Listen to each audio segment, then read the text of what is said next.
Hello, everyone, and welcome to the Lizard Brains podcast. I'm your host, DJ Allison Drini. I'm joined by my co-host, Tom O'Gorman, and we have a special guest today, Ido Waksman. Those watching the video would have seen him before my voice started.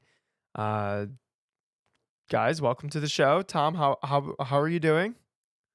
I'm good, dude. I had a super fun weekend. I had a good week. Good. How are you doing? Ido, how are you doing? Pretty good, all things considered. Good. All right. Awesome. I'm doing pretty good. I'm still recovering from the weekend.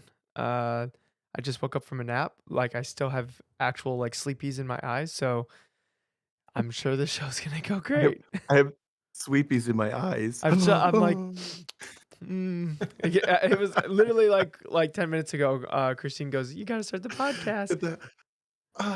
Yep. It's a good thing I gave you 15 extra minutes then. You know, oh yeah, when you text me and said you were gonna be late, I was like, oh, thank goodness, because I was just dozing to sleep and I kind of feel like I need a little bit. So, yeah. So this weekend, Ido and I were at VIR, competing in the SCCA time trials. And Tom, what were you doing this weekend? We were practicing for one lap, so we went to a brand new racetrack. We were the first public event they've ever had called Hedge Hollow Raceway.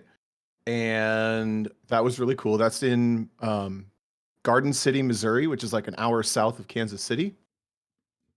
So I flew to Denver. I met up with my teammate Salil, and we towed his car out to Kansas, or through Kansas across to Missouri. We went there. And then Sunday, we went to High Plains Raceway, which is also on the one lap schedule and is like basically his home track. So I did two brand new tracks this weekend. And originally our topic was going to be about driving new tracks because DJ also drove basically two new tracks in the last month. And we're definitely going to do that episode. But we pivoted because we have another good one. Yeah. Ido has had something happen that happens to every race car driver at some point. And it finally happened to Ido. You've had some close calls over the years, Ido. Too many. And Too many. It finally got you. So what happened? I was chasing traffic into turn 3 at VAR during the third session of a day. And I came into turn 3 and I broke just a little bit later than I had been all weekend. But probably a little bit harder than I have been all weekend. And I got like what's kind of known in the industry as a hard pedal. And I kind of ran out of track really quickly. Ended up off track, and then I didn't really have any grip on the grass to fix my angle or slow down enough, and I ended up hitting a tire wall on the outside of turn 3. Those dang tire walls. I know. You say the industry knows it as hard pedal? Yeah. The industry 100% knows it as ice mode. That triggers some GM engineers 100%. Yeah. There's a GM engineer who will remain anonymous who gets upset when it's called ice mode. And ice mode. Like to call it a hard pedal. Shout out to Christine, by the way, because she just brought me dinner. Aw. I just brought dinner and I left it out there for it to get cold, instead of eating it. You know what? You are a true professional, Ido. Now, somebody talk while I eat this chicken. Yeah. Okay, so long story short, you had your first crash. Yeah.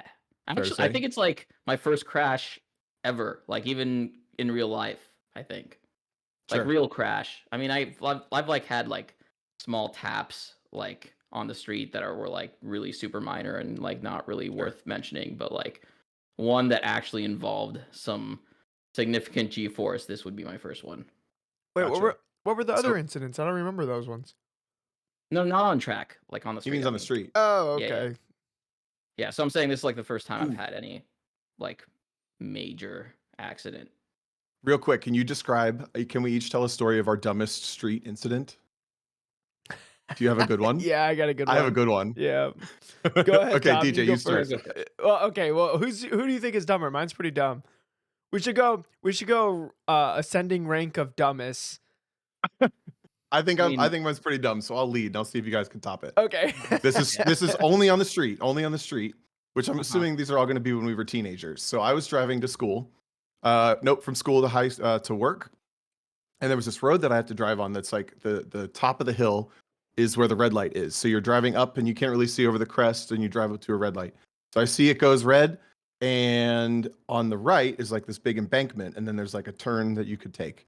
And I'm driving up, then I see the red light, and I'm coming to a stop, and I'm just rolling. I put the car in neutral, and I'm rolling to a stop, and I pass the embankment where they could turn, and there's like a mascot sitting there twirling a sign, and it was like a bright orange tiger mascot, like twirling a sign, and he only popped into my view after I cleared the embankment. So I went, "What's that?" And I hit somebody. Okay, that's kind of. And That's pretty good. I bonked into them with so little force that like nothing happened. We just both like, oh, that was stupid. And we both drove off. But yeah, I crashed because of a freaking Tony the Tiger mascot. I have two. That kind of reminded me of another dumb one. Ido, do you have a dumb on the street story? Should we save yours for last? Do you think yours is the dumbest? I think mine's pretty common, but it's still pretty dumb. Okay, why don't Okay. you go? Why don't you go? So I've had, I think I can count 3 incidents on the street in my 15 years of driving. And all of them are literally the same thing, where I'm at a right turn and I think the car ahead of me goes and it doesn't go. Oh my And then god, I I've just done like run that. into I them. have three. I have three. Damn it, I'm such a shit driver. I've done that too. Yeah, all 3 of them are the same scenario. Like, just like expecting somebody to go into a gap in traffic, and I start edging forward, and I'm just like looking. I'm like, is this? Am I clear? And then all of a sudden the car's still there, and I'm like, oh, whoops. Clunk. Dude, it's always the person you're looking and you're like, oh, we could both make this, right? And then Right. you're like rolling Yes. it. Clunk. Like, Yes. they decided neither of us could make it. I decided Right. from 2 cars back we could both make it. What are you doing? You're right. It was all their fault every time. I Yeah, refuse exactly. to take any responsibility for that. I just sucked in sriracha sauce into my lungs, so everything's going great on this end. Oh, no, no. You went from That's what you sleepies in get. your eyes to If you're- breathing That's what you fire. get If you're for watching eating the video, dinner. you're literally just watching me die in the background of this podcast. Oh my god. Oh, I'm literally. I think this is gonna be the Ido and Tom show. Yeah. But you have to top our dumb crashes. Yeah. You said you just thought of a third one. I'm going to edit laughing over that because when you're muted and coughing, you look like you're cracking up. Yes, I'm. Guys, do we need to pause? Deadly weapon. If I was on Hot Ones, they would edit around this, but No, it'd be like This is the good part. the low echo. It'd be like no. Okay. zoom in on your face. I think I'm good. I know now that buffalo wings while I'm recording a podcast is a terrible idea. Anyways, so my dad, he used to have a BMW 7 Series. It was pretty nice, and he literally just sold the car. And I just started driving. I was like 17. I didn't start driving until I was 17. I didn't drive as a 16-year-old. And he asked me to take my sister and her friend like to her friend's house. And so we're in the car cruising. My dad's really nice BMW. And the same thing where like the person should have went, but they didn't. And I'm looking to the left and I just like bumped them in this car that my dad just sold. It's like this really nice BMW. Oh And no. my sister still makes fun of me to this day because I was going shit for like a minute straight as we like. And you know what the crazy thing is that car got bumped and went like, oh shit, I should leave. And then like drove away. Never stopped? Never stopped. And then I got out of the car and then looked at the car and was like, oh, thank God. So it was a BMW. It had like, it was before like plastics were all or the bumpers were all like plastic. Yeah. So it had like a rubber, like, and it was a 97 7 Series, if I'm remembering correctly. And so it just like the bump, there was like not a single mark on it. And I escaped death. And I can imagine Mr. Alexandrini getting real upset with that. Oh yeah, I would have felt, I already felt dumb, but I would have felt even dumber. So the second, like the time that I was in a car accident, kinda, I just like smushed my fender and I like scuffed up the dude's like rear bumper. Is I was looking in my mirror and I just started driving and the mirror look was way too slow, and I was like looking in my mirror and like I turn around just like they would teach you in driver's ed. And then when I came back forward, all the cars in front of me were stopped. And then I swerved and like barely like grazed like the rear bumper and I like kind of smushed my fender in a little bit, but their bumper just like needed some paint work and my dad fixed that. So that's like the accident I got in. And then the third time, which is probably the dumbest one, I didn't know how the defroster like thing in the car worked, and I had a bunch of people in the car, and so the windows were foggy, and I was like, I don't know, I'm just gonna crank it up, and because like you have the setting where it like recirculates the air or it like brings in new air. Well, I had it on the recirc because I thought that's the setting it needed, and I just thought, it's a '95 Dodge Neon. This thing just sucks, and my windows were all fogged I don't up.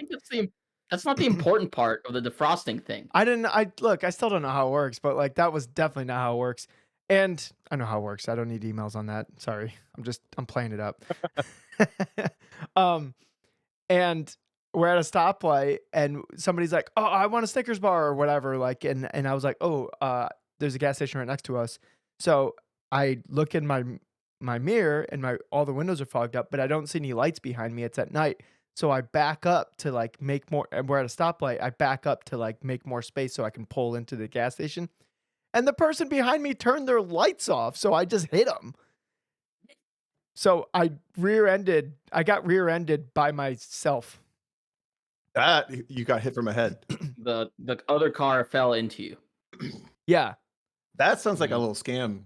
That sounds like a good way to scam somebody. Like, Yeah, I'm going to be invisible and get myself hit. Absolutely. Yep. They look for cars with fogged windows full of teenagers and then turn their lights off behind them, and in case they back up. Yep. Those damn Well, they go kids. and they look for neons because they knew they were really bad with the recirc. Yeah, but there was no damage on the car. The person just yelled at me and called me an idiot and like yelled, and then my friends like were there with me and they kind of like argued back and forth, and the guy got in his car and left. Oh. So Is it common knowledge that neons had bad recirc? No, I made that up. Oh, I was like, damn, Tom, the freaking car guy over here. wow. Hey, Yeah, that was a real car guy thing to say. yeah, guys, Carlton here, he fooled me too. He sold that one really well. I'm feeling a little embarrassed that he got that one over on the Carlton McCar guy, but we'll just let that one slide. All right, so those are our dumbest crashes. Email us and let us know who you think won. Is the crash because of a mascot, fogged windows, or honestly, I think you might have lost because yours was just in broad daylight, huh? I mean, you think it's always dumb because you're just like, look ahead first instead of. But other people are so stupid. Like they're so slow. Is it that dumb if we've all done it? Is it that dumb if we've all done it? Yeah, I mean, I think it's because this demographic is all like impatient and like shoot the gap people. So all of us are like, why won't you just go? Like, we know you'll make it. Just go. And then we're like, oh, that guy will go because I would go. And then you're like, oh, damn it. Agreed. So I think, like I said, we kind of had a topic idea, but then we had the idea to, Ido, first of all, thank you for being willing to come on because this is still pretty fresh. It's only 2-3 days old. But we were having a conversation in a group chat with a number of people, and you were sharing kind of your headspace. And we've talked about crashing before on the podcast, but I feel like what you were talking about and the way you were sharing it was a little new and a little bit, it was definitely interesting to talk about.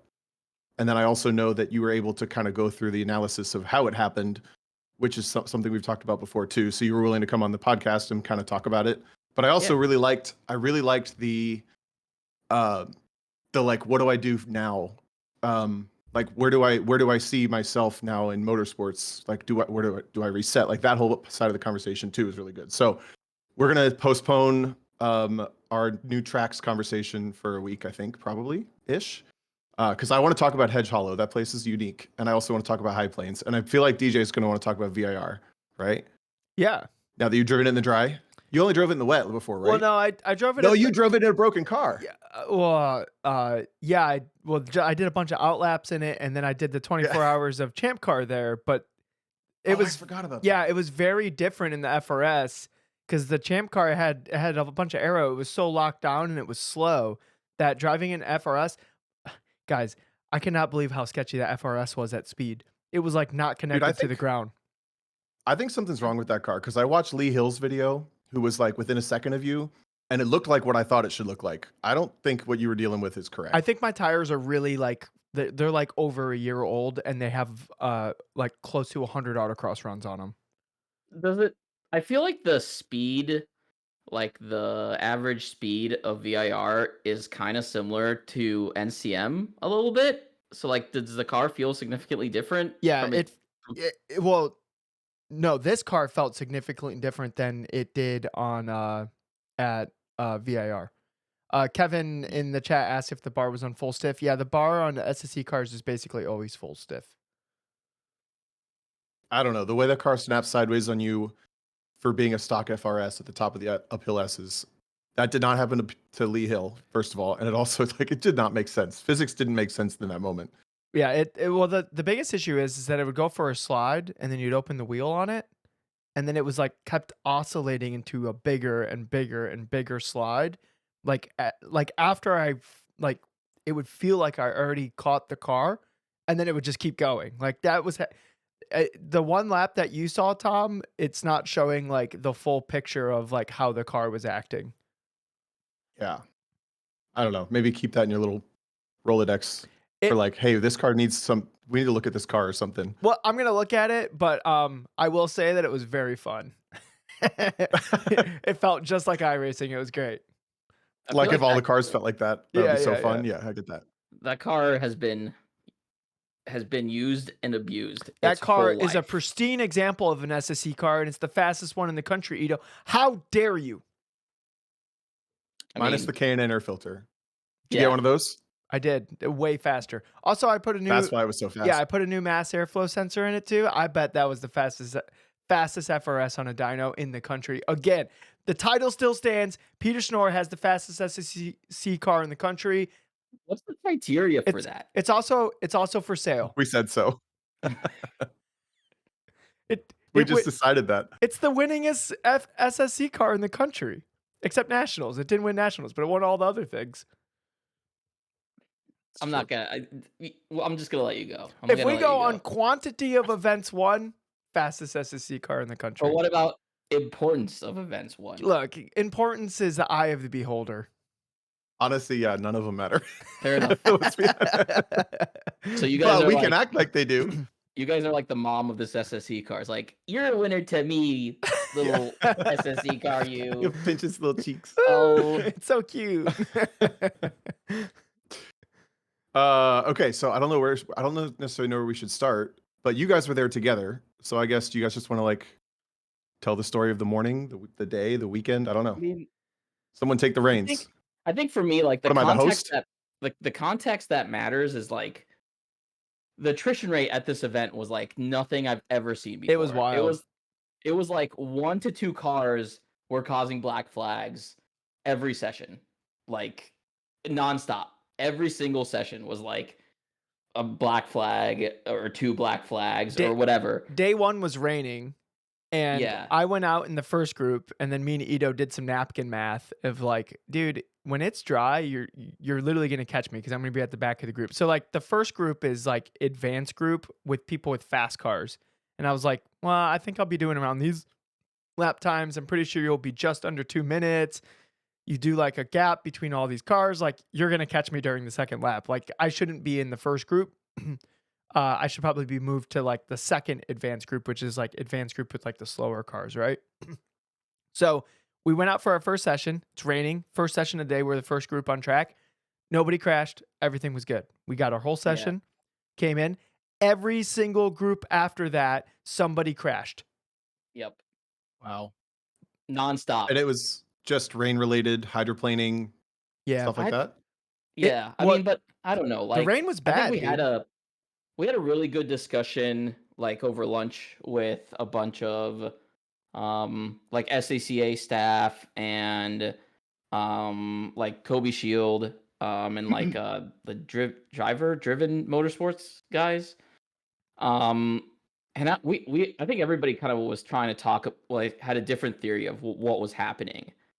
Um, but like at the end of the day, and now like I gave my opinions, and now in hindsight, I feel kind of ridiculous that I gave any opinion because I added to the numbers later. Like, but What I I counted, think hold on, just for context, people listening, I counted 12 cars that crashed in one weekend. That's the highest I think I've ever seen in yeah, like a that's in a like time trial like track day. Eh, any track weekend. Like any track weekend. Like 12 cars is a lot of cars. yeah, The only place I can think of something even close is like somehow the practice, like promoter test day at Mosport is always like really, really crashy because the track is so unforgiving, it's so fast, and people are like just trying hard and they crash a lot that day. But yeah, that's just a lot. Okay, so Saturday was rainy and that was sloppy and people were kind of like talking about it. I think it was Yeah. 10 But I guess cars maybe alone on Saturday. Mhm. damn. Yeah, I Even mean, like and especially now, I think with the track culture being that you don't necessarily have rain tires very often. Do you think it was a partially or majority yeah. people just going out on tires that If you shouldn't can have been on afford track? rain tires, buy rain tires. Like, The- and then if you have rain tires or street tires as a set, why are you running 200 treadwear tires in the middle of the rain? Like, there were a Yeah. lot of like really competitive people there that were still running their Yokos or their Bridgestones or whatever, and it's like you've clearly spent the investment on like prepping your car to this high level.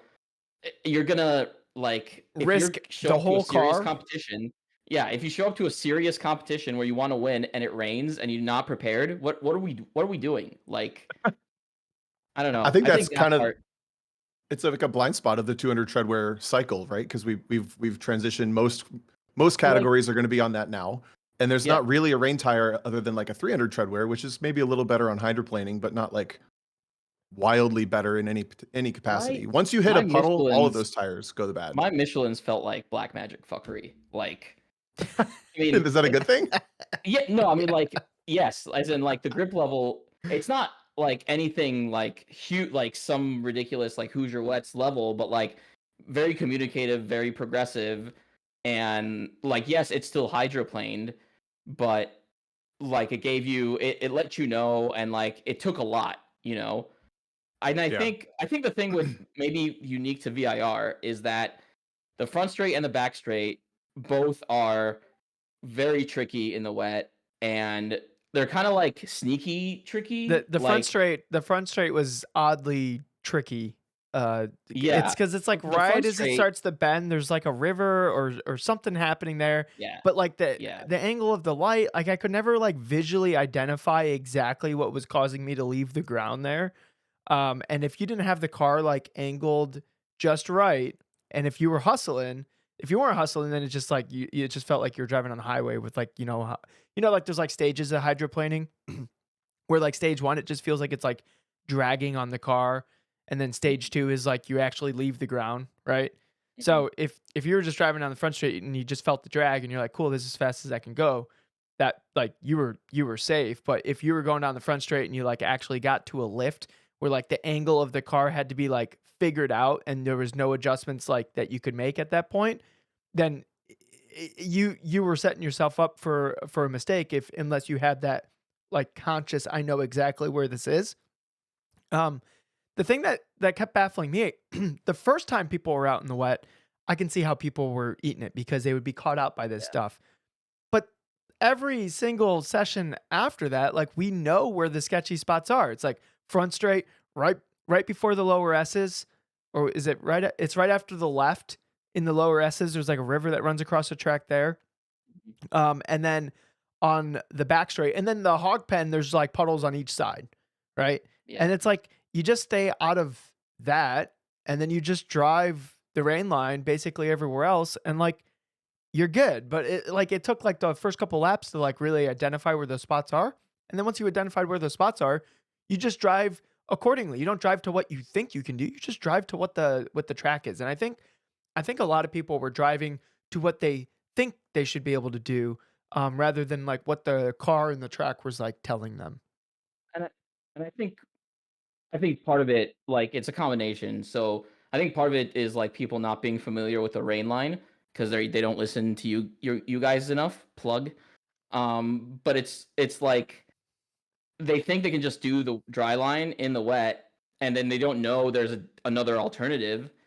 And the thing about SCCA TT is it's probably the most novice allowing TT organization of the popular ones of NASA or Good Life. Both of them require you to have like advanced HPD experience with open passing, so you have like an understanding of dealing with traffic, and that also inherently creates like more experience where you could have experienced like rain sessions, and that's just doesn't happen in SCCATD. Which the counter to that is most of the incidents were not in the novice group, but also people can just kind of sign up for whatever group they want, and they could think they're advanced, but they're not advanced.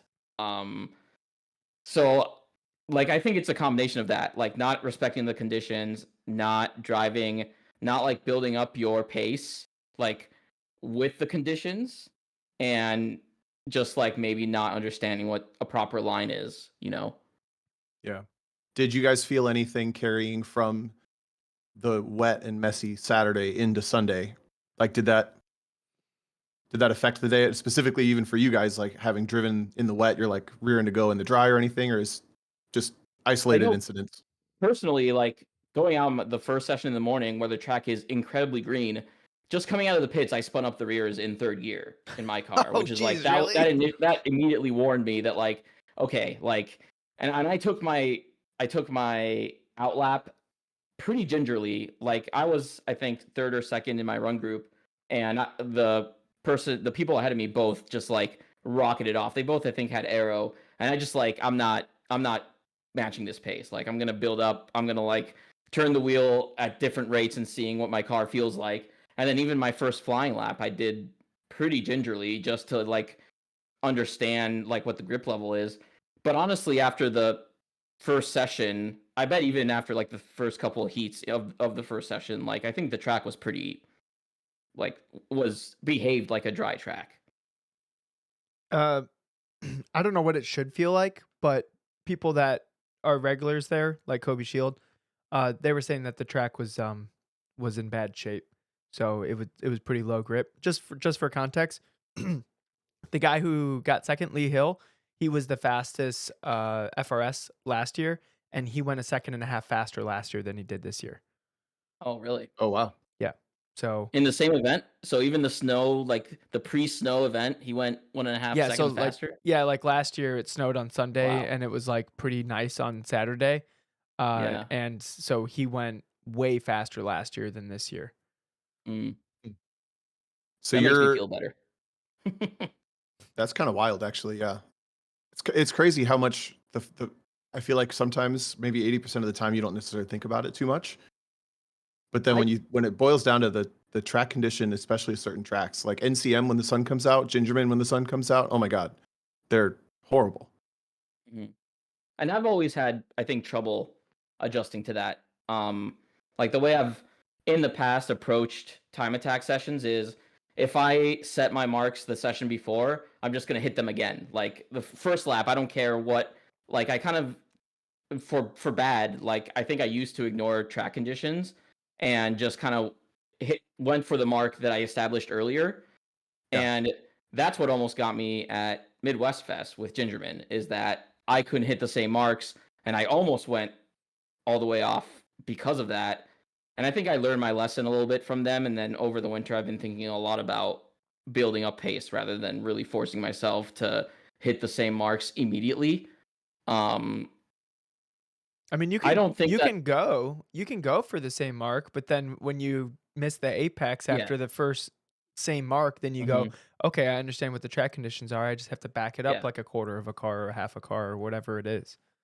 Yeah.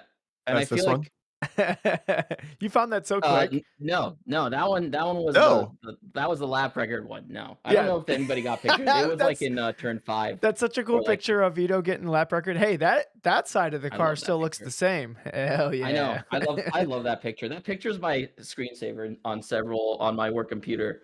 Uh, I love that picture. But I think that is a weakness of mine of adapting to conditions. I don't think I have to think more about it, but like initially, I don't think that that's what contributed to my incident as much Yeah. as other things. So that was it the second or third session? It was the That- third session. It was So the supposed. last session of the day. Yeah, it was. it was the second to last session of the day, but it was Second to last. Ido and I's last session because we were gonna try to get home before we would have to sleep in cars. Speak for yourself. I was gonna do that fourth session. I didn't give a fuck. Oh, okay. I was gonna go home, and well, I guess I did, but I'm trying to find because so Ido had a bunch of reflection in Discord, which kind of prompted. Yeah, I was us. going to ask. The conversation that we were having is what prompted the whole wanting to have a podcast. But I think the first part that was really good. First, let me just have you share like your overall thought leaving the track.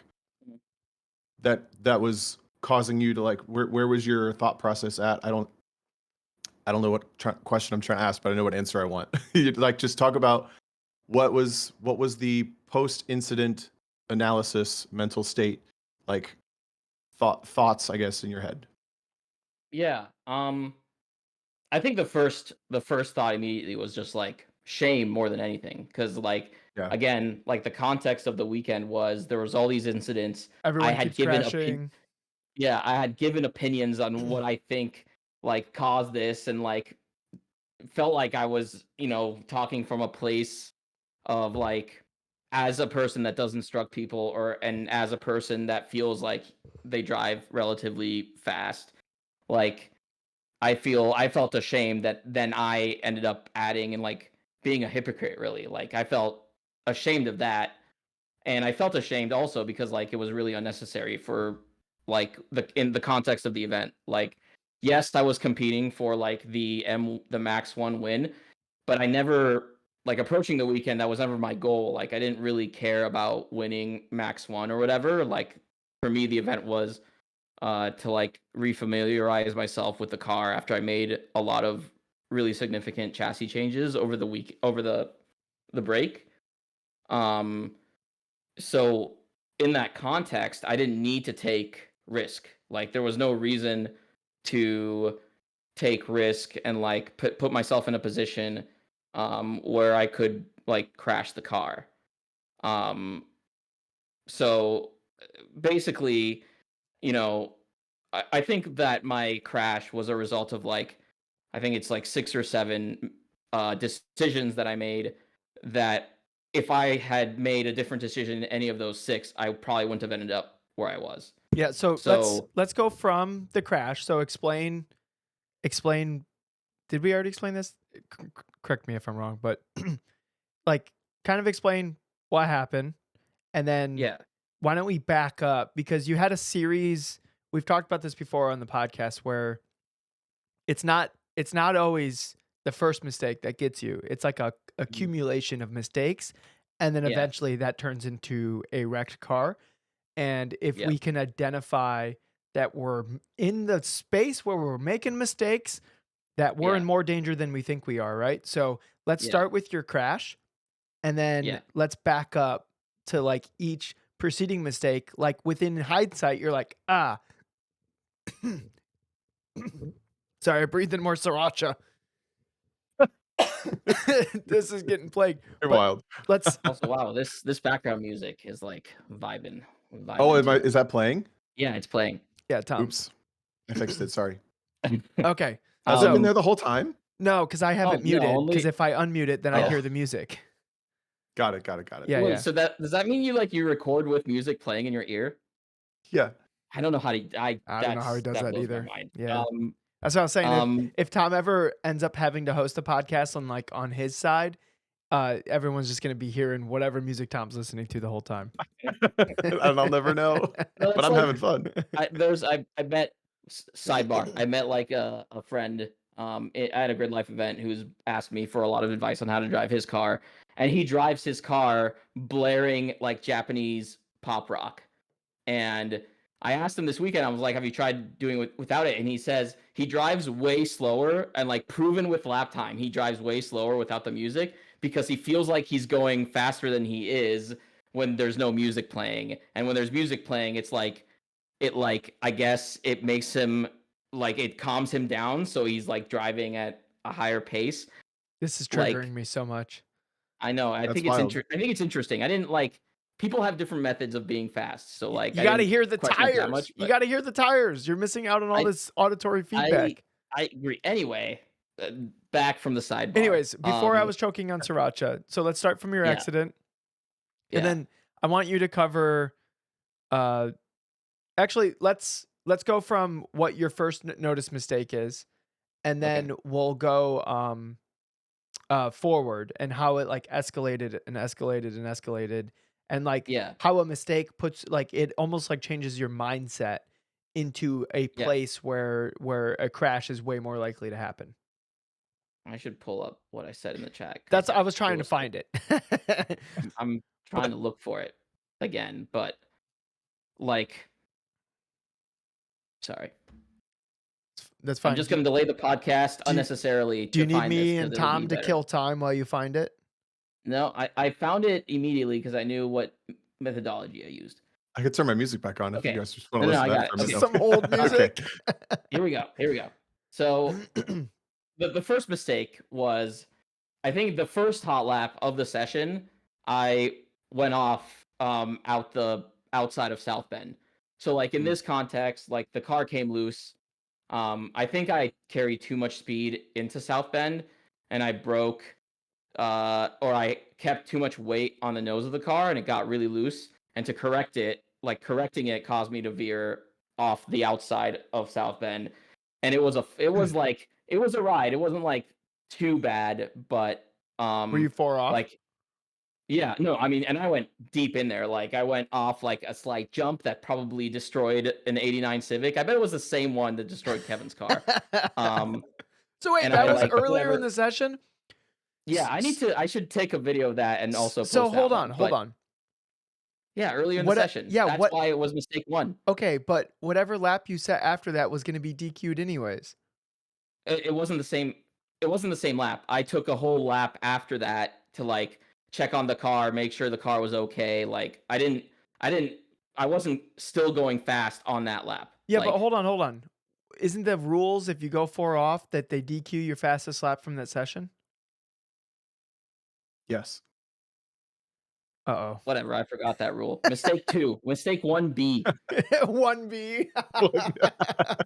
I don't know. And again, I wasn't doing it for results. So like That's I true. would have if I got the time that I wanted, like, and I saw it in my aim, like whatever. That's fine with Yeah, me. I okay. would have been okay with I'm that. hearing I you, think. I'm I hearing think like my brain wasn't ever in the context. Like I never framed the whole thing as like trying to win. Like for me, I was aiming for a lap time, and I was like, and that's saying it the wrong way. I was trying to execute a lap that I knew would get me the lap time I wanted. Yep. Same. So Yep.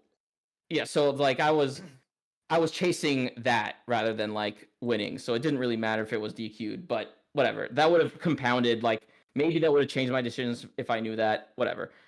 Point is, instead of coming in and just like calling it a session after I make one mistake like that I got lucky and like nothing really bad happened, I decided to keep going.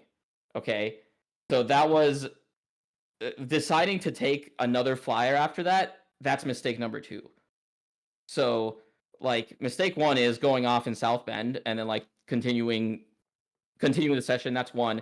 Deciding I still wanted to do another hot lap for a time improvement. Like this is the 3rd hot lap of the session, is mistake number 2, because there could be traffic. There could be a lot of things. Normally in time attack, you don't set your fastest time after lap 1 or 2. Like there's just too much traffic, too much heat. Like it just doesn't work. And then in that lap that I was going for, I remember I made a slight mistake. I think it was into roller coaster. I think I like went a little wide. Like I turned in a little early in the right in roller coaster, like the tight right in roller coaster, which pushed me wide for like that mini straight between roller coaster and hot pen. So like I didn't really get on the gas early enough, and I think that was like a 10th or 2. So I've already made a mistake that would have been enough to like probably like make the lap not my best lap of the weekend. And But I chose to ignore it. Like I chose not to abort that lap and just keep going. That's mistake number 3. hold on, there needs to be some context. So on SCCA TT at VIR, the timing starts in the back Oh, yeah. straight. So Yeah. so that's because it sounds like you're about to come onto a lap, but at this point Ito's already in the lap that he's trying to set. Right. Yeah. Keep going. So that's mistake 3. Thinking that I could make up the 1 or 2 tenths that I lost was mistake 4. And that one's a pretty clear, like a little bit of a rookie mistake. Like you shouldn't, it's not a good habit to try and drive faster than the car can drive to make up for a different part of the track where you made a mistake and went slower. Like tends to not work. Now, I think the way I was thinking about it was only 1 or 2 tenths. And I knew this because I could see the aim. It was, 1 or 2 red lights. So I knew it was a slight mistake. I was like, okay, I could execute the rest of the lap the way I want to, and I think I would still get the time improvement that I wanted. Regardless, like it was a mistake to continue to push and try and make up for a mistake that I made. So that's mistake number 4. And then coming out of Hogpen, I'm seeing traffic ahead of me, like halfway down the front straight, which you would think that's a big gap, but the traffic that I saw was like a modified EK Civic with like a wing on it. So like the top speed difference is huge between my car and that car. So I knew like I was gonna close the gap. And like he would probably end up being in my way if he didn't see me and didn't get out of my way. Now I like flash my lights and I try to make myself as visible as possible, but he didn't see me. So seeing traffic, thinking that they would let me go and just continuing with the lap, that's mistake number 5.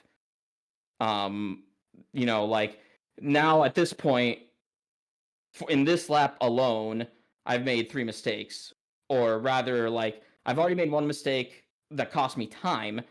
I have a mental mistake, like a mental error that I'm making of trying to make up for it, and I see traffic. Like all of those things mean that it's going to be hard for me That you should to just improve on the lap time. Yeah, that you should Like, just cool down lap at this point. exactly. Yeah. Logically speaking, I should shut it down, maybe try another cool lap and try to get clear traffic and try to do. I'm okay with like trying to do another hot lap later in the session, like after this lap, but that lap should have been aborted. Like at that point, there's enough things happening that lap should be aborted. Because we have to keep in mind also, like this person's probably not going to give you a point by because they're on their second lap. And it's like your chances of a hot lap is either 1 or 2. So like it's not in this. It's lap 3. So at this point, it's lap 3. Yeah, but this person's on their second lap. They should still be on their third.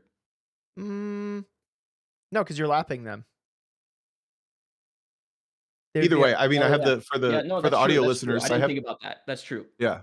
Yeah. I have the video pulled up in case we need to reference it, but you weren't within point by range really. Like he would have had to have literally been on a cooldown himself and be wanting to get out of the way. Yeah. Right. So regardless, which I think, and I recognize that. I think it was selfish of me to just think that he would see me and get out of my way. Like I think that was a selfish thought. But it's not an unreasonable thought, especially with the awareness to be like, okay, I'm coming up on this person and they're probably not going to give me a point by if they didn't just now. It's probably going to impede my lap, whether you deserved it or not. Like the awareness of your logic's not wrong. So now we're on. You were describing you have that's mistake. You have a physical mistake, and then you have a bunch of like decision making mistakes and mental. I'm calling mistakes like a decision point. So there's been 5 decision points, and I've made the wrong decision in all 5 of those points. And if I had made the different decision at any of those points, I probably wouldn't have ended up in the position that I was in. Mm-hmm. So like in the end. So like what headspace were you in where these mistakes were like allowed to happen? Like would you like let's dive like deep inside Ito's brain and try to understand like because normally I would say like this is like mistakes like this I would say that like you obviously know better, right? So like what was happening where like these mistakes like kept like popping up, but like, and the reason why I asked this is I think it will be valuable and relatable to the listeners to understand that headspace. And then maybe if we understand the headspace a little bit, we can do a better job of recognizing when it's happening. Yeah. I think what was driving me was like I think it was an obsession with proving that I could do the lap that I wanted to do. To like Like, yourself. yeah, I think that drives a lot of when I'm in the car and like I feel I feel like I'm in tune with what the car is doing, or like I feel like I'm at my best. I get obsessed with like what I think I can do. And like I think in this context, I was like so what I was aiming for was a 57-second lap of some sort. Like it could be a 57.9. I just wanted to see a 57 on my aim. Like that's what I was aiming for. Up and that until that point, my on my 58.2, I had a pretty big moment exiting South Bend and in Oak Tree that I think cost me up to half a second. So I knew if I just executed the same lap with a cleaner like South Bend and Oak Tree, that's a sub 57. Like that's a sub 58-second lap. Like I'm 1 minute 58-second lap. Like that's and I wanted that. Like I want to have that like accomplishment or that achievement. Um and honestly, like part of it is also getting it on video and being able to watch it later and being able to show it off. Like that's also kind of a motivator for me. Like I get really upset when like my GoPro doesn't work or like my sound quality is bad or whatever, Which it wasn't. because like I really enjoy having videos to look back on to like relive the accomplishment of a good lap. Yeah. Totally get that. So I think right now I'm like chasing a drug. Like I'm chasing the satisfaction of like a good lap. Like I'm chasing the satisfaction of a good lap time. That's what's going on. Like I think that's what's motivating me completely in this context is like I want to make this lap happen. I want to hit this lap time. And like in that context, I was like, okay, like even if the traffic's in the way, if he gets out of my way, I'll still be good. Like I know what to do. I know how to get that 57-second lap. Like it'll be fine. And like I think using logic in hindsight, I think that was really optimistic and wishful thinking. So from the outside perspective of hearing you like break that down, to me, like the mindset that led to your series of mistakes is that you lost track of something you said earlier, which was you just wanted to execute the lap and you knew what time that would end up, but during that lap you weren't actively thinking about the execution of the lap. You were thinking about the lap time that would have happened from the execution of the lap. I'm not I think I disagree with you because the mistake that ultimately led to the crash was a result of trying to execute a better turn 3. And like that was what my brain was thinking as I entered turn 3. I wasn't thinking like, oh, if I do this, I'll get this lap time. It was I think I can brake a little bit later, like, and I think that I can, like, if I brake a little bit later and keep a little bit more weight in the nose, I think I can carry more speed and get on gas earlier and make up time through turn 3. Because turn 3 was one of the areas of the track where I felt like I still had a lot of time on the table. So I was, trying to execute that with traffic, which is, I think to me, that's how I frame the mistake, is like, I think I can make a good turn 3 with traffic in my way. Like that's honestly, that's what I have as the 6th mistake, is that I see, like, at this point, we've gone through turn 1. I am probably 10 car lengths, maybe 5 car lengths behind this Civic that's in front of me. And like I can see the closing speed is really fast. So again, my brain goes, he'll let me by. Like, and I think maybe part of it is maybe in the context of grid life, where I think there's a little bit more of this culture of like never being in anybody's way ever. And I think maybe I had that. I had this like sense of superiority of like, this guy's got to get out of my way. He's got to see how much faster I am. If he's checking his mirrors at all, he should see me coming like a freight train. Like, he should be getting out of my way.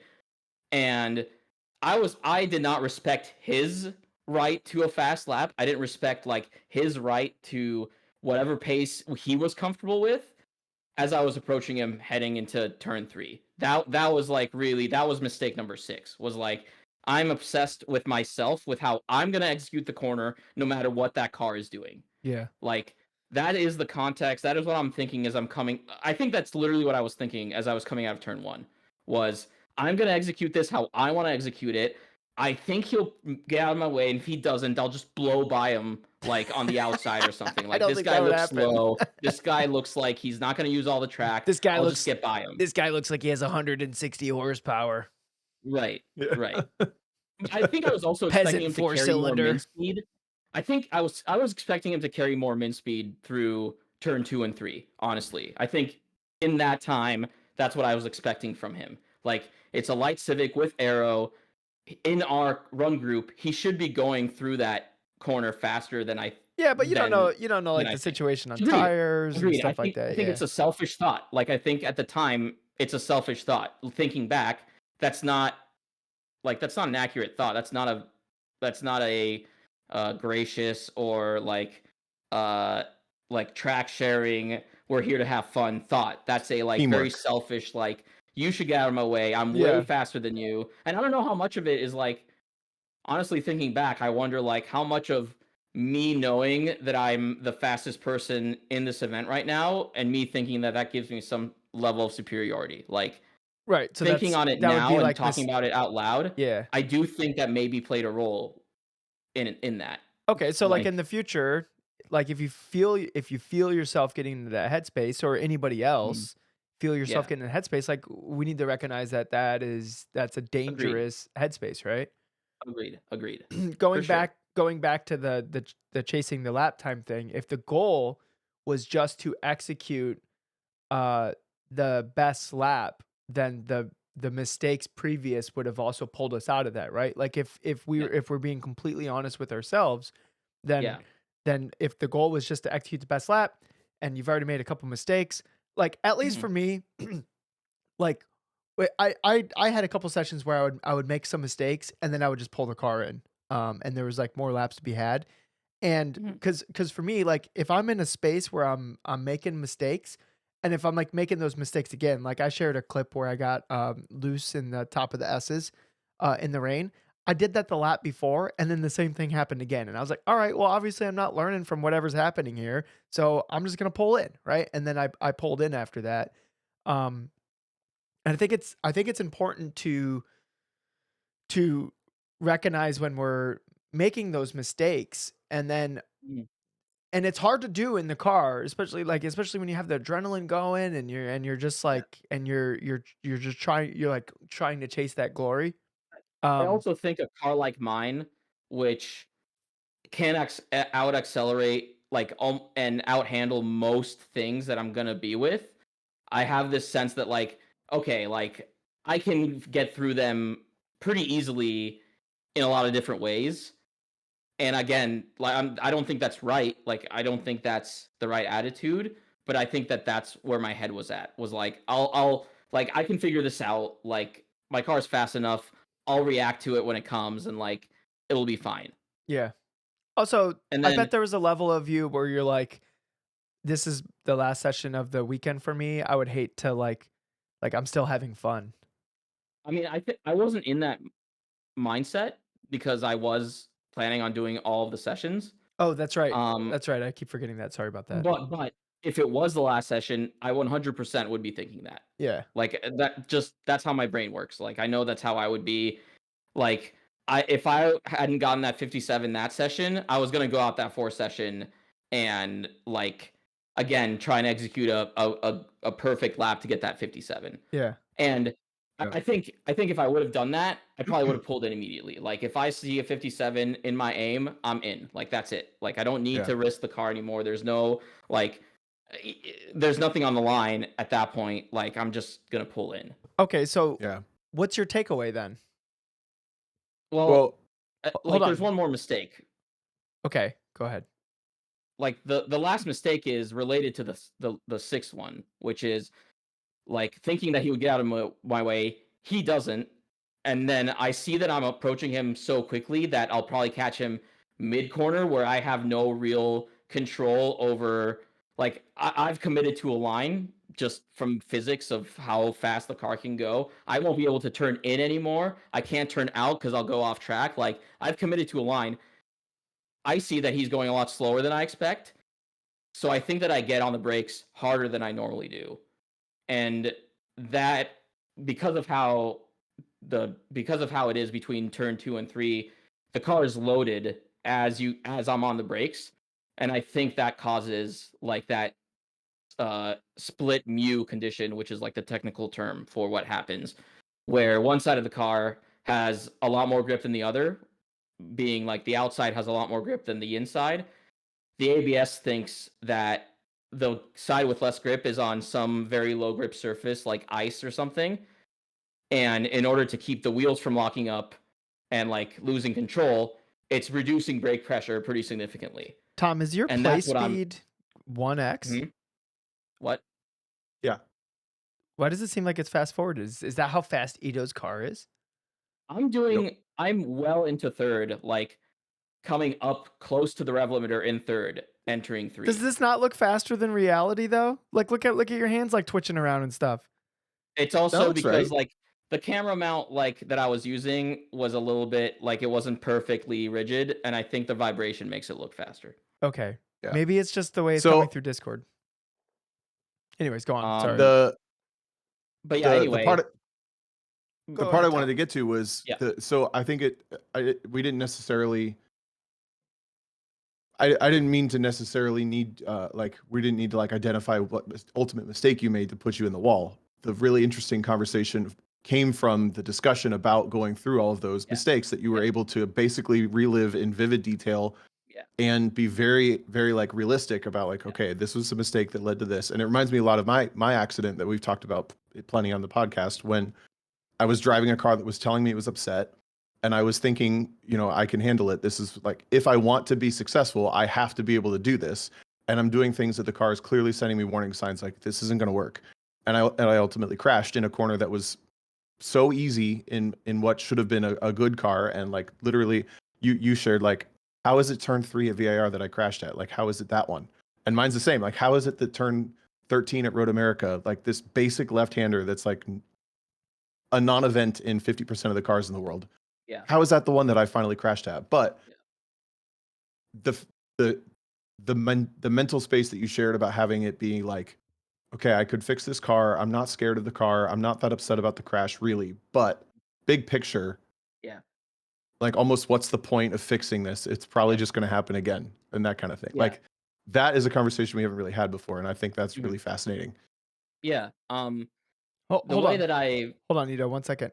First, I want to say I'm proud of you for like recognizing all these mistakes because it's very easy to just make an excuse and let that make you feel better. And by you admitting all these mistakes that you made that you knew better, you're hurting more than you otherwise would if you just said, I got GM hard pedal. It happens. Like, right? Like that's that would have been the excuse that makes you feel better in the short term, but you're not doing that. You're saying these are all the things that led up to that I had control over. Yeah. Yep. And by recognizing those and identifying that those are a thing, I will have control over those again in the future. So I'm proud of you for that. Yeah. Thanks, I guess. But that's not entirely true because that's part of what you were sharing. Part of what you were sharing is I don't know that I could avoid this again. And that's where we said like, well, why did it happen? And you did this beautiful analysis of exactly how it happened. And then you're like, but I don't know that it won't again. I think that in the context of a more important event, I doubt my own level of self-control and ability to dial it back in those situations. Yeah. And I think that's something that I'm fighting with is like, okay, like assuming that I make that same mistake again, am I just going to repeat this in 3 years? Like, am I going to repeat whatever this cost me, whatever potential bodily harm it could cause me, whatever like heartache or worry it could cause my wife or my loved ones? Like, is that smart to do? Is that worth doing? Um, and I think that's the part that I still kind of struggle with is I won't know whether I make the same mistake again until I'm put in that position again. Like I can talk all about like yes, I've learned my lesson, but I think like me in this context, like out of the car, not in a competition, it's really easy to say I'm not going to do that again.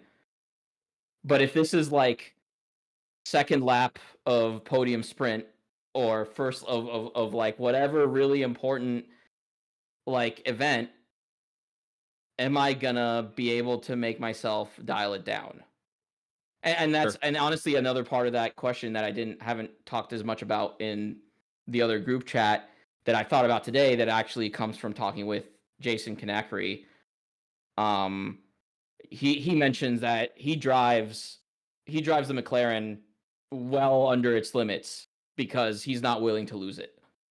And if somebody else drives their car at a level that risks it and they win, he's okay with that. I don't feel okay with that, I guess. I don't know how to extract the same level of enjoyment driving a car at even 9/10 versus driving it at 9.9, 9.99, or 10.01 tenths. Like I don't I think that's what I struggle with is how do I tone it down or dial it down enough that I don't lose that I significantly reduce the risk while not significantly losing lap time. Like I don't it's easy for me to do a lap time where I'm like if I'm taking students along for rides, I'm driving, 7/10 where I'm well under the limit. I'm keeping them safe, I'm keeping myself safe, I'm keeping the car safe, but I'm showing them what the car feels like in, when it's floating a little bit, when I'm getting understeer or oversteer, the different lines that I'm showing. It's very easy for me to do a 30 or whatever, like a 5% slower lap time. It is not easy for me to do a 1% or less than 1% slower lap time while also driving at 9.5 tenths so that I don't risk the car. Like I don't know how to do that. Like and for one, I don't know if I know how to do that. I don't know if I'll enjoy doing that. I don't know if my brain or like the emotional side of me will let me do that in like big picture, like big stage things. Yeah.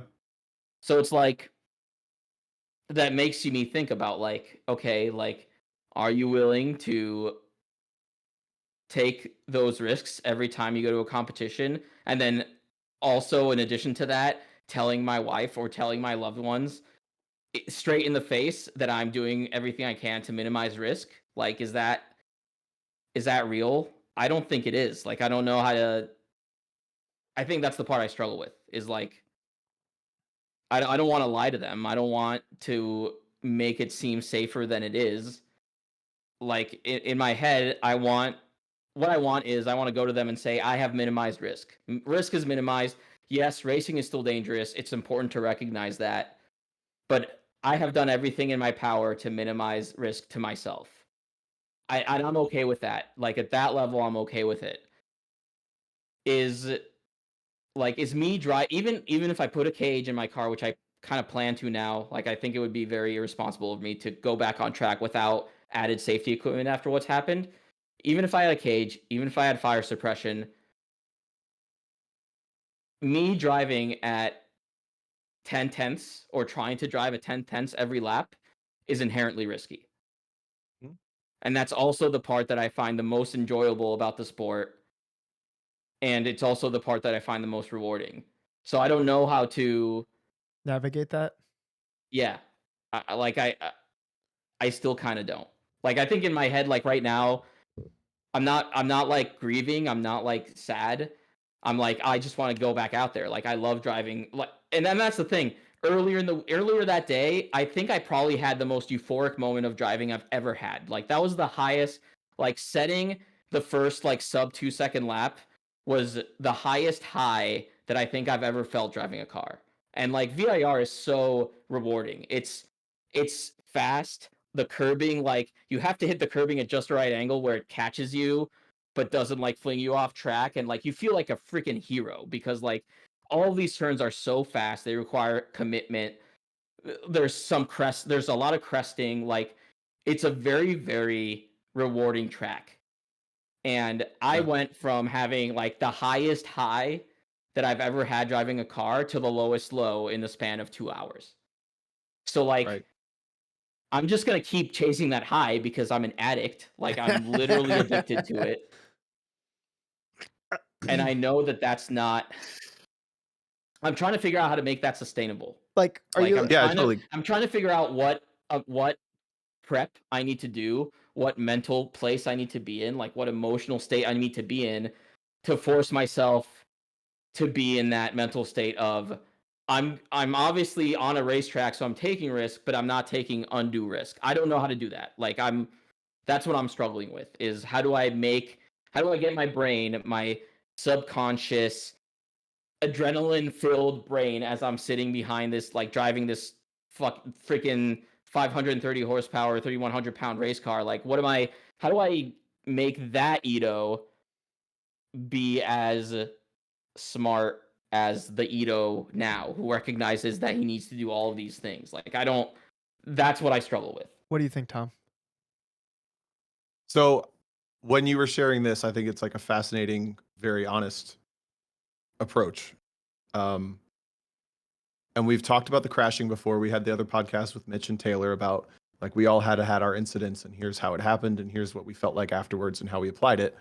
But maybe not to this level. And I love the mental aspect of this because there's not a right answer. But I still think there's like there are practical things. So the fact that my first challenge to you that the day that we were talking was, what if it was yesterday, 2 days ago, I forget, was can you remember in the moment exactly what the car felt like at the time that it went wrong? And you started with that and you said yes. And then I can also identify these 7 mistakes that led up to it. And to me, that tells me you're so far ahead of the curve with being able to be confident when you go back out, which I don't think you sound like you're worried about. And then also be able to identify when things are starting to indicate that they're going wrong almost right away. I truly believe that. I don't know, like there's no way to know until we get in that situation again, but I truly believe if you can relive and identify in the same way that I can go back and identify every single time that the S2000 warned me that I was going to crash before I actually crashed. So I feel like I just have to have faith that I will be able to identify that again. Let me ask you, like, have you driven a car that was warning you since that incident and you backed away? If anything, it makes me realize how often I was a butthead before. Like I genuinely feel my risk assess. I'm a pretty risk averse person in general when it comes to anything in life. I always have been. And I still think I'm very risk averse. Up to that point, I believed I was very risk averse in a car. But the hindsight of realizing how many warning signs I ignored in that day has made me even more risk averse in a car. I can think of even just silly days like the 2 weeks ago when I shared we were qualifying in the wet at Barber on 71 RSs and going through puddles that were like way bigger than the tires meant for. And I'm hydroplaning down the track at 70 miles an hour. I truly believe like 3 years ago, I would have just charged in there flat out. Okay, 6 years ago. Like when I was like Pinnacle Pro Racer Tom, I think I ignored stuff. I don't mean Pinnacle and like I was a big deal. That was my peak as a driver. Sorry. That I would have just like, I would just do stuff. And I was like, it's going to be fine. And then one day it wasn't fine. And I think I learned a lot. I truly believe that will apply to you because you can so vividly, like you don't have any question of why it happened, how it happened. You can even tell yourself like, these are all the things that led up to the decisions that I made. And then I also want to know, or I also asked, can you remember exactly what the car felt like at that moment? Because now you're going to have an exact muscle memory of what the car feels like in the exact scenario, the style of corner that could provoke the ice mode. Sorry, hard pedal. And if you know exactly what that feels like, that's the first step in avoiding it. And I can say that, I feel like I can say that confidently because I also used to autocross cars, all those GM products all the time of this generation. And for the first couple times, I struggled with ice mode a lot. And I realized I have a process for like avoiding it. Sorry, hard pedal a lot. And like you have all of this information and all this data. So what it comes down to is your mental state with how am I approaching the competition? How am I approaching my goals? Not so much the practical application of like, I didn't really make a huge mistake with driving the car. It had pretty big consequences, but it's a fairly simple thing to dial out. The real mental challenge that I think is so fascinating, for better or worse, is like how do you harness your mental state and it's basically like the RPMs that we talk about all the time, is like getting yourself in the right zone of RPM to go on the track and be able to have the fourth wall, like you're in the crowd of the theater view of like watching yourself, making sure that you're not taking too many risks while also being in it in the moment and taking the risks that are appropriate to go fast. That makes sense? And I think my trepidation with that is that I felt like I approached this event and really like this season as a whole, I've been trying to approach it in that context. Like I felt like last season I didn't respect enough. Like I think I drove too aggressively in a lot of different ways, and I didn't feel like I toned that down enough. And I approached this season trying to do the same thing. And then like the first event that I'm trying a better attitude with it, I crash. Like, Sure. I think that's the part that I think I'm having a hard time giving myself understanding or leeway in. So let me ask you something. Does it hurt? Not physically, but do you feel bad? Yeah. Okay, so I mean, that's that feeling bad is going to make it stick in your, because as humans we don't want to feel bad, right? So the next time you're finding yourself in this mental state, your brain is going to naturally, because this is how the brain works when it comes to mistakes. When you make a mistake, you feel bad about it, right? And the worse you feel about it, the more likely you are to have your brain literally rewired in a way where it's going to catch you before you do that thing that will make you feel bad again, because your brain does not want to feel bad. It wants you to feel good about yourself. It wants you to have all these warm fuzzies about your own self view for the most part. Some people hate themselves, but um uh you this isn't a podcast for people that hate themselves. If you do, get out. no, you can stay. You can stay. We love you too. We love you more than you do. Um the you feeling bad about it, and then that's why it's important that you didn't make some like, well, I just got hard pedal, like, stupid GM product, right? Because then you mitigate that bad feeling. You're mitigating the impact that the lessons learned of this thing could help you in the future. That's why I say it's a temporary feel good, because if you did make any kind of excuses on any level, that is literally just for you to feel better in the moment, right? But by doing that, you're robbing yourself of in the future. When you're in this headspace, you're without even thinking about it, without even consciously thinking about it, your brain's gonna flash back. You know what? The last time I was in this headspace, I felt really bad about it. I felt bad about the results of what happened when I kept going after this mistake and that mistake. And when I thought this person should get out of my way because I'm trying to do my lap. Or when the a specific number on the timer was making me take unnecessary risks that I normally wouldn't take, or whatever, right? Or and then you can apply it to future stuff too. It's like, well, I like being honest with myself. I think I would do that if it was for like some huge championship and like I just needed to find like a 10th or 2/10 or whatever, right? You can go, well, last time I did that, I felt bad and I don't want to feel bad. So you can be really honest with yourself, take the lessons learned, and then you will be better. You will be a better competitor, and a better person, and just overall a better package as a driver. You're already doing the hard part, being honest with yourself. The easy part is just remembering those things that made you feel bad in the future. I think one, like I think that's good advice, and I appreciate that advice. And thinking about it, I think a practical application of like, especially as it relates to like hard pedal, is potentially like thinking about whatever track I'm going to and identifying corners where that could be a problem, That's a and good idea, actually. making the pre-event calculation of whatever happens, whatever is happening in this on any lap here, you do not take a risk here. Like it does not, you do not like let yourself take a risk here. That is not where you're gonna Like, this is get not a that place last that bit you of lap push. time. Yeah, this is not the Totally. place to Right. make time because Yeah. the car's not going to be as And consistent as I want it to be. And honestly, like I do already make that decision. I have in the past made that decision with a lot of tracks. And I think adding it in this context is probably going to help that as well. So Dude, when I had my Camaro, I was like, obviously, number one thing that I was worried about happening, because you have no control over it. And the kink at the end of the back straight at pit race, Dude. when I took the car there, that was like man. every Holy single crap. lap amplified to the 10th degree. Mhm. Degree. Like when I turn in for that kink, I'm going to make sure that I am like so on top of what the brake pedal is telling me, and that I'm like prepared to like come off it and go back on it, Yep, like whatever I got to do. Yeah. But that's where I think like I don't know, there's practical things to mitigate the risk, and then there's Yeah. also the mental side. mental and emotional state.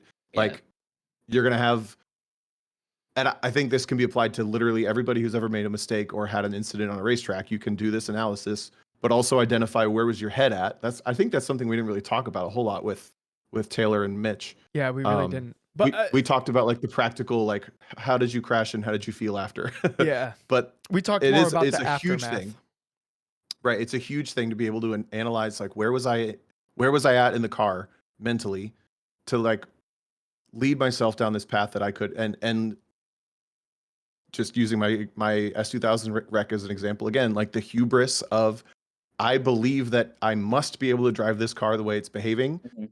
because I believe I'm that good, and then that's the only way I'm going to be successful.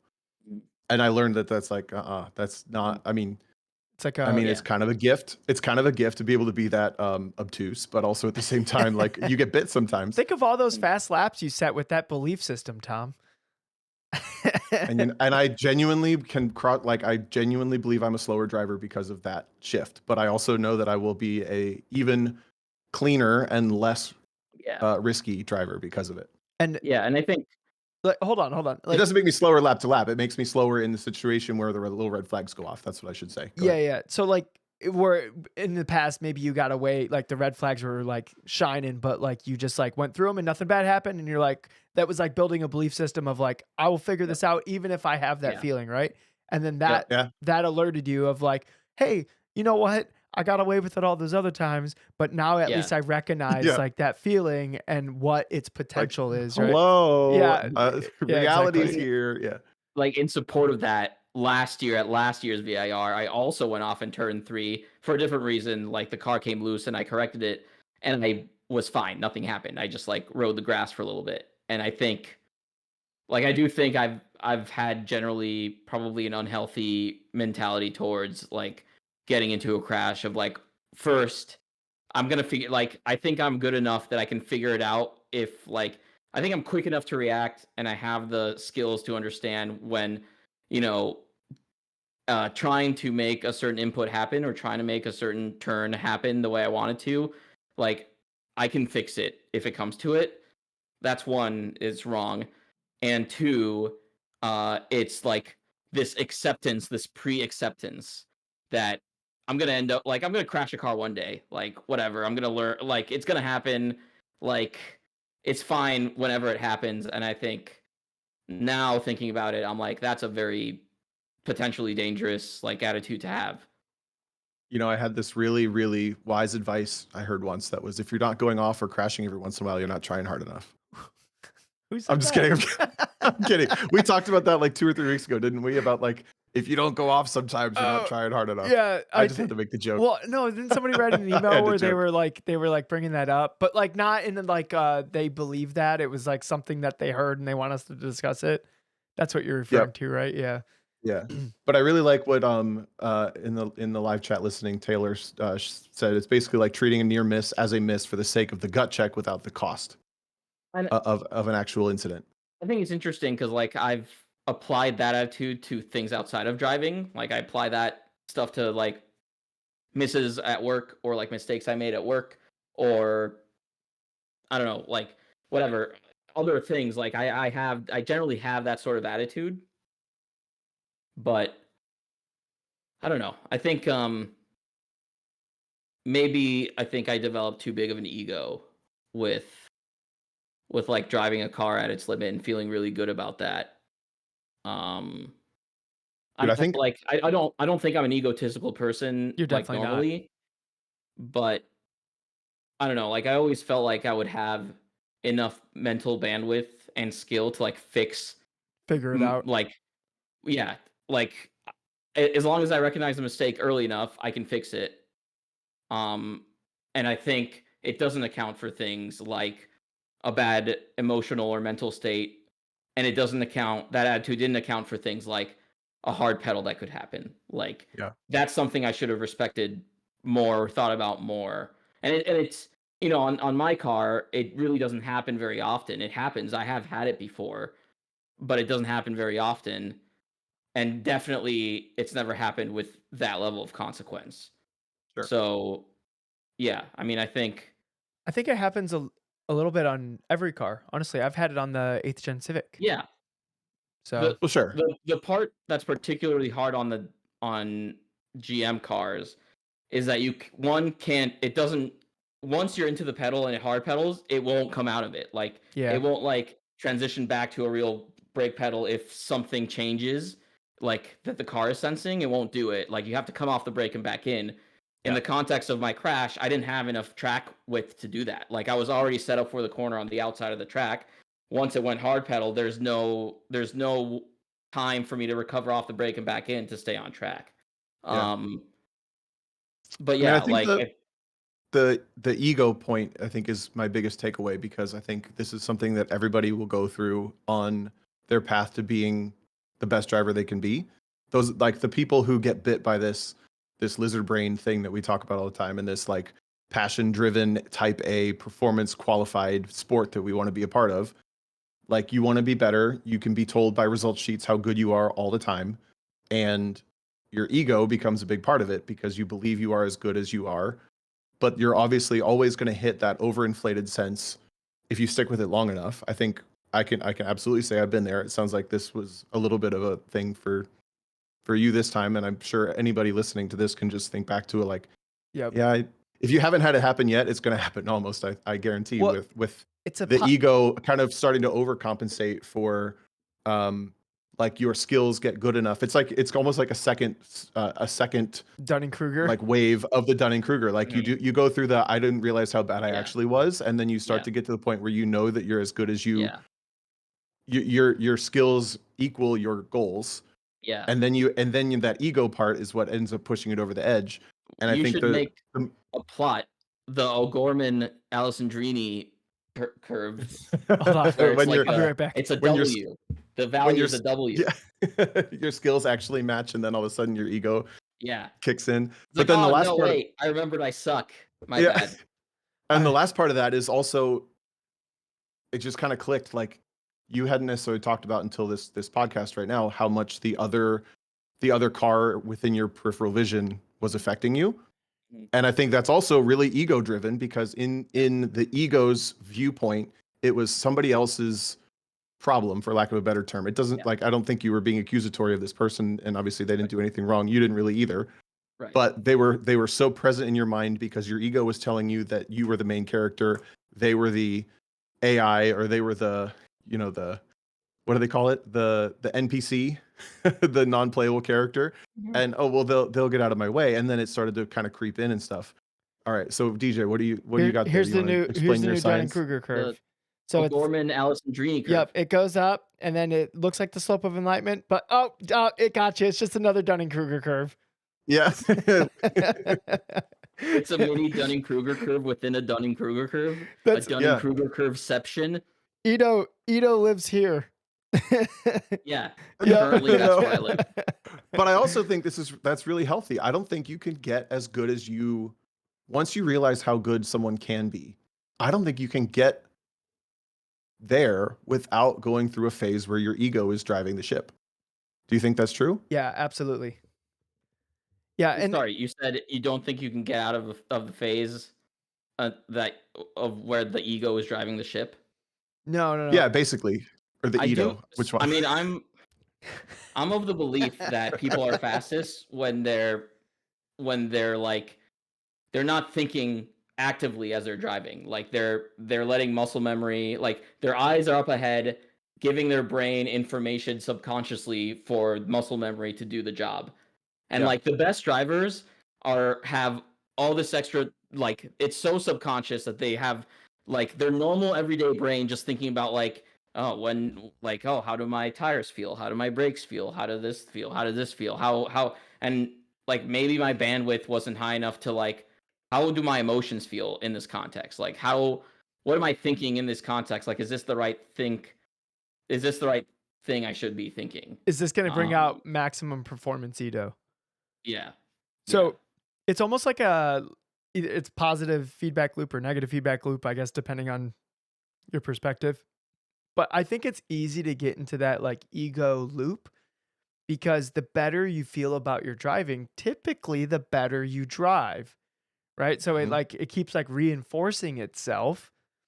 And then if you don't catch that like loop kind of running rampant, then it leads to like a bad headspace that makes unnecessary risk, right? I think that's what Tom was saying. Right. Yeah. And, But that's I've never really I think thought that's about it actually before. really Yeah, me neither. I think that's really key in identifying that emotional mental side of how do I avoid this again because this sucks that I didn't like it. Yeah. And I didn't even think about it for myself, but I think I did do that when I crashed my S2000. I realized like, oh my God, I was driving with my ego more than anything else. That was a huge mistake. Your ego is changing your analysis of what the present risk were. Of reality. Yeah. Yeah, totally. Yeah. Yeah. And I guess I have to it's just sneaky. like. Here's the thing is I don't, because I've definitely found myself in those situations before as well. Can you guys recognize like a way to, you almost need your like friend to like, you need like somebody around you to like freaking check you. Like, I don't know if I'm capable of checking that. Right. I think that's my biggest concern is that in the car, in the heat of the moment, am I going to be able to just like stop myself and be like, hey, like you're letting the ego drive here. Like take a step back. Like, I don't know. That's I think the part you I struggle can. with. I got the it. most. I think you absolutely can because it's the mistakes are the same. Yes. You went through a 7-step mistake. You analyzed all of those. Then you have to assign the mistakes to either a practical mistake, I went off the racetrack, or an emotional ego, whatever you want to call it, mistake, and say, I chose to keep pushing because I believed that this person should get out of my way, or because I believed that I could make up 2/10 for the 2/10 I lost. Like there's a practical explanation and there's a emotional like abstract explanation, but either way they are indicated with a real mistake. Yes. That makes sense? That the mistake is the ego check. If you were as good as you think you were, you wouldn't have made that mistake. Basically, Actually, Adam in the group chat just said, make a fake switch in the car that's labeled ego. The ego And switch. and you click it off. That's a really good idea. Yeah, and you click it off. I love that. Yeah. That it doesn't even, Tom. it can just be like a sticker that says ego ? Tom, Honestly, like, and you just reach over and touch it. That would be a massive like physical right. note to your brain to like, I think that's what I need. Like, I made a that's the kind mistake. of I thing got to that reach need. over and touch this button just to like, hey. And then if you have like 2 or 3 touches, you're like, wait a second, it's time for a real Tom, check. I want this as a shirt. We'll have like a motorsport looking switch, and it has ego labeled above it, and it's just clicked off. I love that. NOS, headlights, wipers. Ego, Ignition, and it's just clicked off. ego. Like all of the rest of them will have like little red lights on indicating they're on, and then ego's switched off. Dude, Yeah. that's gonna be a banger shirt. I want that shirt like instantly. You should also Okay. make like a 3D printed button or switch with like ego on it that you could just like put 3M and stick onto somewhere in the car. Yeah, I love that. So what you're saying is Ido's ego crashed his car. I don't like blaming not me. Wait, So, I was gonna sure. say I don't necessarily like blaming. Yeah. I mean, blaming himself. I don't know. Like, I think in the moment, like it was just me. No, I was fooling Tom. Yeah. We're at an hour 30 right now, guys. Man, that I really enjoyed that conversation. Ido, seriously, thank you so much. There's so many people listening to this right now that you probably just saved like dozens of cars, honestly. I hope so. So, and if 'Cause you this want, sucks. build Don't his do it. Corvette back Don't together crash. Don't because he crash your saved car on a racetrack. Yeah. It's fucking stupid. But Do yeah, not recommend. thank you. Yeah, I mean, this could apply to a lot. So like that dude Adam says, this could apply to mountain bike racing. Dude, I've been blazing a mountain bike trail, and I've found myself thinking I was better than I am, and I had a close call, and then I have to check myself before I like actually hurt myself. Yeah. So like, yeah, this could apply to a bunch of different things, in not just motorsports. So Ido, thank you for coming Is on. the chance of injury higher in mountain bike racing or motorsports? Oh, for sure. Mountain For sure. bike. It's higher in mountain biking. Yeah. Okay. I'm glad we all agree on this point. That's why all great race car drivers they die from something outside of like the car. It's like that's what happens. Like they're either in like a plane crash or like a skiing accident or A very depressing way to end this really wonderful podcast. Yeah, Good night, yeah. everybody. Yeah. Don't die out there. Yeah. I love your hair. Please don't die. but honestly, thank you, Ido, for coming on. Really unfiltered. We kind of drug you through the pain again, and you felt the pain. I for can the no longer listeners. feel pain. Okay, well, I felt your pain for the listeners. You can thank me, everyone. And yeah. Thanks, DJ. Yep, no problem, guys. Hey, no problem. Yeah, guys, not necessary. Honestly, not necessary. Completely not necessary. But anyways, thank you, Ido. Play some music. Play some music to get him off, for God's sake. Enough. Play him out. But Yeah. we have emails. I know we're kind of a long ways in, but I'm down to do some emails if you guys are. Are guests allowed to answer emails? Yeah. Totally. Yep. Let's do one. Well, or we could do the no mic questions. Do we have a newer one? Good beer. Ooh, I kind of like. Can we do Richards? Yeah, from yesterday. I liked it's very Richards brand as well. new, but I like that one. I liked Richards as well. All right, guys, buckle in. It is a little bit of a thinker, but do you want to read it? You got it? Do the thing first. Oh, yeah.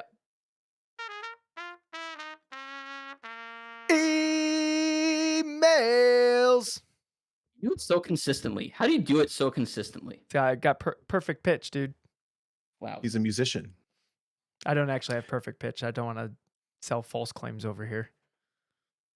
All right, so this is a fun little discussion point. Dude, it's weird. We're on camera now, and when I change screens and can't see myself, I feel more self-conscious. Like everyone can see me, and I can't see myself. You can't see yourself. This is from Richard Sawicki. Let's talk competition. Do you feel like it's more difficult now to win or even just podium in competition, any competition, including autocross, time attack, wheel to wheel, than it was maybe 5, 10, 20 years ago? It seems like nowadays people have gotten into racing of some sort. Cars are faster than they've ever been from the factory. Aftermarket is booming. Knowledge on how to go fast is more readily available, and more people have the money to buy and do all of these things than ever before. I can remember when I started autocross in 2011, there were maybe 30 to 50 people in our local Cincinnati region. We now regularly get between 130 and 175 at each event. Social media has likely played a role in all forms of racing becoming more popular and mainstream as well as the ease of entry, nowadays with online capabilities. What do you think? I love this question. There's a Cool ton of question. layers to this. There's so many. Yeah. This could probably be its own topic. Probably could. Do you want to save it? Mm-hmm. Ido, what are your thoughts? I mean, Because you simply won't put, be here yes. all the time. Simply put, yes. Like there's definitely more access means there's higher chance of more talented people in a sport. Yep. The more Done. Cool. Next. more populated something is the harder it's going to be at the pointy end. But the counter argument to that is because there's so many accessible tools, if you wanted to podium, Who are you calling a tool? myself, if you wanted to podium, I feel like with the tools that are available with data, video, like you have all these resources, books, podcasts, all these things to try to be the best driver that you can be.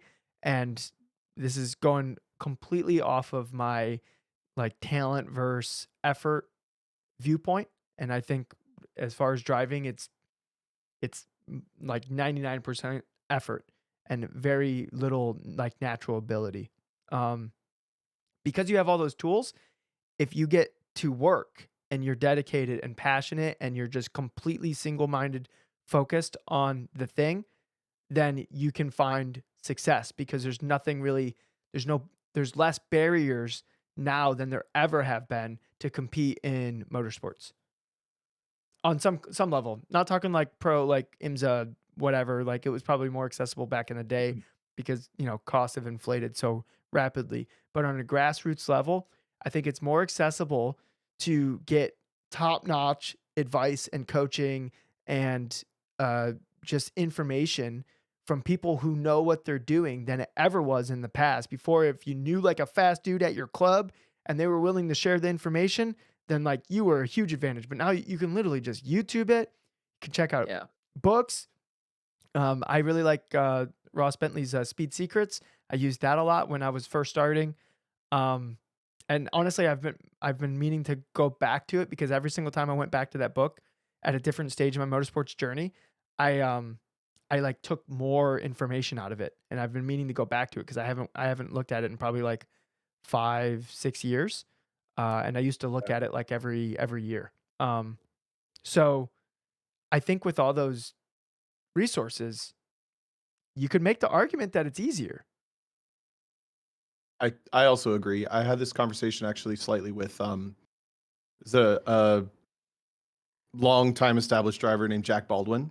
If you were a fan of like IMSA and Trans Am and stuff through I think as far back as the 70s, I don't want to get his career wrong, but definitely through the 80s into the 90s. And then he was even racing up in World Challenge to more recently when he became a little bit of a, he's basically like a driver steward and advocate and resource for people in this series. Anyway, I was talking to him at Daytona this year and something about that came up and he's like, dude, it's so, he's got to be in his, I'm going to get this wrong because I sometimes cite things wrong and I get a text after that's like, hey, this is the wrong thing. Jack Baldwin, race car driver. He is 75 years old. Okay, I was going to say 70s. So he's seen a lot, duh. He's like, it's so much easier for people to get good now because there are so many resources. He was citing IMSA specifically. He's like 30, 40 years ago, there were no coaches in this paddock. It was just a bunch of people trying to figure it out. And the people who figured it out better than the other people, they were winning. But there weren't other people helping everybody out. There was just you had to learn. And I honestly don't really know how I feel about that because I think that there is something to learning it on your own. I think Eric Coutil has this mentality. He's like, dude, figure it out. Figure it out. I figured it out. Go figure it out. And I think that that's a completely reasonable answer. At the same time, I think that internet and capitalism combined will make somebody monetize everything they possibly can. including the knowledge it takes to be better at driving. And then you layer in like everybody figured out over the last 10, 15 years, motorsports for recreation. Like you can just have a fun car and you can take it to a racetrack. You don't ever have to compete in your life and you can still basically play with your car with no rules. And that like constantly feeding people into the, oh, and I can compete with this. This is pretty cool. It's like booming more than ever before, but I also think that makes it easier to be better than ever before.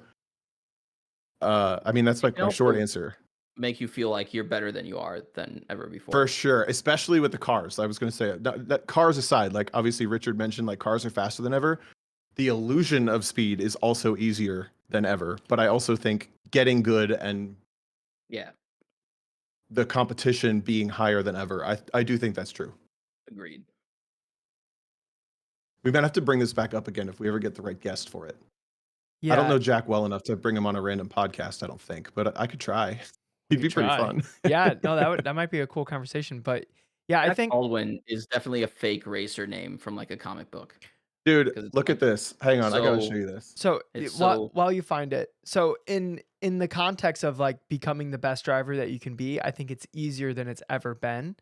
But then because motorsports is so much more accessible than it ever has been, that makes it where, and everyone doing that, that's why I'm saying, if you just like you just full commit, like for example, I have a coworker who I've been trying to get to buy a sim rig, and instead they want to buy a motorcycle, and I've been like hounding them on it. Oh God! And I go, look, if you just tell me, because they're like dabbling in motorsports, they like started competing. They've only like done track day stuff, but I'm like, if you tell me that being the best driver that you can be is not like your number one importance thing, like if that's not your effort, then cool, get the motorcycle. But if you're telling me that being the best driver that you can be is where your effort is, then like you're making a mistake. And they were like, that's not my effort right now. I'm like, party on, dude. But like there's like little choices, and the only reason I bring that up is there's little choices like that where if you're singularly focused on being the best driver that you can be, where you throw everything that you have into it for a long enough period of time, I don't see why you wouldn't be winning events and getting on podiums and being a super high achiever, because you're putting in so much more than everyone else and you're going to get that out. Mm-hmm. All right. What were you going to say, Tom? Yeah, I agree. Dude, look at this. Okay, this is bad audio content, but sorry. Look at this guy. Okay. He raced the Hot Wheels car, the Hot Wheels Camaro in the 90s. Hell yeah. Dude, like, come on, tell me that so wouldn't good. have been the most fun. Oh But my like, Looks so good. He looks like a superhero. He does look like a Standing next to superhero. his car. His name is that of a superhero alternate identity. And then he raced a Skull Bandit. Yeah, anyway, I just had to. You think we could get him on the podcast? It was interesting that applied directly. Huh? You think we could get him on the podcast? I think a lot of different people would have interesting thoughts on this. It just happened to come up with him. I don't remember even what I asked, but I asked him something, and that's what his answer was. But I think we've talked about having Hayward on. I think that Hayward would be an interesting one to talk to because he really has that intense perspective of motorsports for recreation and joy above competition, but also is inherently built into a competition because he works for SCCA. Yeah. I think there's all sorts of people like this that could have interest. Like it would almost be a recurring question. Like, so what do you think of this? It's a good thought, Richard. Yeah, really, like super good question, Richard. Really, really like that one. All right, guys. Yeah. Should we wrap up the show? I think we're about to break a record here. They've been getting longer and longer. Hey, why not? All right. Ido, what are you doing this weekend? I'm actually going to visit my parents and my brother in San Francisco. Oh. Yeah. And then after that, I'm just going to figure out how to fix my car so I can get on track as quickly as possible. You going to CMP? What's the over under on CMP here? It's pretty unlikely. I think like I said, I don't want to go back on track without, I think, a roll cage, and that's not possible before CMP, along with fixing everything else. Can I borrow your car? I mean, it's not going to get very far in its current state. That's fine. I'll replace whatever it is. I'll put a bunch of duct tape on it. Do I need a window? I don't think you technically need a window, We're but good. We're you good. might need like a functional passenger door that actually opens and a Mm. functional passenger mirror. Oh yeah, the mirror. I'll put like one of those like where you like mount it. Round things. I'll do like a ram mount with like a little mirror on it and call it like Uh-huh. a passenger mirror. Yeah, yeah. Yeah. Hey, You only need mirrors if if you're you want to slower. come over and fix the whole thing, I'm all for That's it. all I got to do? All right, I know what I'm. All right, Tom. Next weekend I'm fixing Ido's Corvette. Nice. Are you actually doing something Me? this weekend? Yeah. Oh, coaching on Saturday, and w- there might be a test and tune autocross on Saturday, so I might try to reschedule the coaching. I haven't decided yet. I need to give Peter back his car. So at some point, I need to give Peter his car back. We were gonna do the test and tune together, but they moved it from Sunday to Saturday. So I need to figure Got out exactly what I'm doing with that. But just right now I have coaching on Saturday, and got to get some iRacing in. I feel like all this real world stuff's getting in the way of my iRacing grind, Tom. it. You're never gonna get to that AK. Yeah, I know. I have gotta yet get. I to gotta drive get there. iRacing in the wet because I've been too busy prepping my car. So Uh, now I have all the time in the world. You drove in the wet in a real car. That's like literally infinitely better. Yo, I agree. I will say, hold on. This is officially now going to be the longest podcast ever. But the puddles in iRacing on VAR were in the same spot in iRacing, which was pretty crazy. The only thing they didn't have is they didn't have the streams on the front, like the rivers that run across the track on the front straight. That just wasn't there in iRacing, or at least I didn't feel it. Or the river that runs after the first left on the entry of the upper S's. It didn't How have have you those two not things, but it had everything else. Like have you pretty not had wild. iRacing sponsor this podcast yet? What's going on? They're not going to spend their money on this. They're going to spend their money on European racetracks. They might, except I have to be nice about it all the time because I get cranky about it sometimes. Yeah, if they sponsored it, then we couldn't have unbiased opinions on it because they would be writing a check. So I get to love it, and Tom gets to hate it. It's a great dynamic. Yes. I don't know. I've seen Tom on iRacing more and more recently. Does he hate I know. it? I was so bored in February, but luckily I have plenty of things to do in March. Oh, thank God. All I right, feel so- free. What a I riveting feel so free. endorsement. What are you doing, Tom? I'm going to NCM for the Champ Car National Championships. Bow, bow, bow, bow. So Jealous. we're taking 3 Boxsters with Rockwell Autosport. I'm driving 2 of them, I believe. And we're going to try to defend our national championship. Cool. Wait, does it Ooh. move around? Because last year the national championship was at Road Atlanta. Yep, they move it every year. But it's always like a one long contiguous race. So they're doing a park for May overnight. We do 8 hours on Saturday.